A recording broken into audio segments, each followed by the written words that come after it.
लोकसभा चुनाव 2019 के hot seat में से एक बेगूसराय है। इस संसदीय सीट पर सभी की नजरें हैं।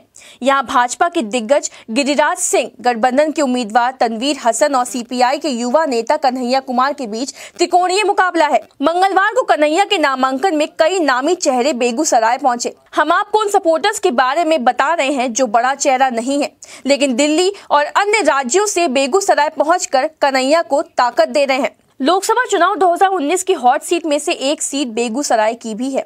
इस संसदीय सीट पर सभी की नजरें हैं। यहां भाजपा के दिग्गज गिरिराज सिंह, गठबंधन के उम्मीदवार तनवीर हसन और जेएनयू छात्र संघ के पूर्व अध्यक्ष और सीपीआई के युवा नेता कन्हैया कुमार के बीच त्रिकोणीय मुकाबला है। इन तीनों ही उम्मीदवारों ने पर्चा दाखिल कर दिया है। मंगलवार कन्हैया कुमार के रोड शो में गुजरात से विधायक जिग्नेश मेवाड़ी, शेहला रशीद, स्वरा भास्कर, गुरमेहर कौर और नवीस की मां अम्मा फातिमा नफीस सहित कई लोग बेगूसराय पहुंचे। इतना ही नहीं, कन्हैया के समर्थन में सड़कों पर बड़ा जनसैलाब देखने को मिला।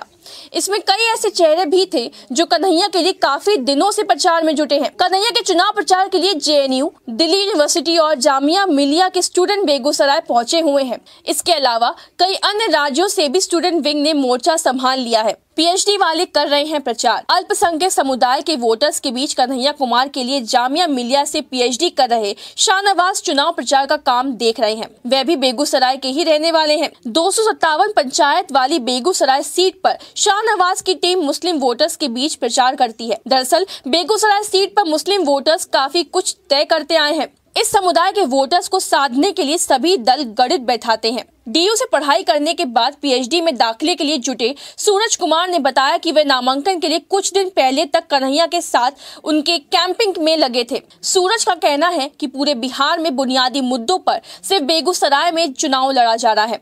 हम शिक्षा, रोजगार और किसानों की समस्या का ही मुद्दा लोगों के बीच ले जा रहे हैं। हम किसी से वादा नहीं कर रहे हैं, सिर्फ साथ मांग रहे हैं। सूरज ने बताया कि दिल्ली में करीब 80 स्टूडेंट प्रचार के दौरान एक्टिव है, जो हर पंचायत में जा रहे हैं।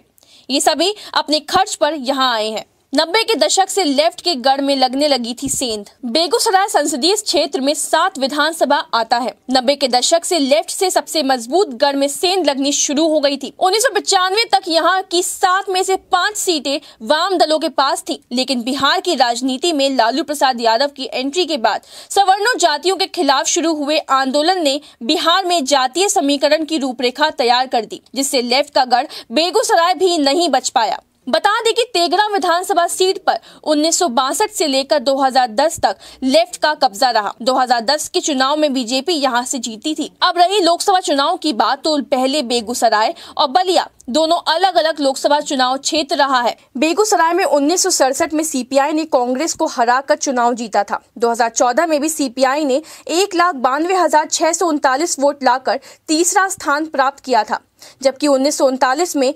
1,80,883 वोट लाकर सीपीआई ने चुनाव जीत लिया था। बेगूसराय में 2014 में लेफ्ट उम्मीदवार को लेकर भी मतभेद था, जिसकी वजह से वोट बट गए थे। बलिया लोकसभा, जो पहले बेगूसराय से अलग था, वहां सीपीआई 3 बार 1980, 1991 और 1996 तक लोकसभा चुनाव जीत चुकी है। मुद्दों का शोर, लेकिन जातीय समीकरण आगे।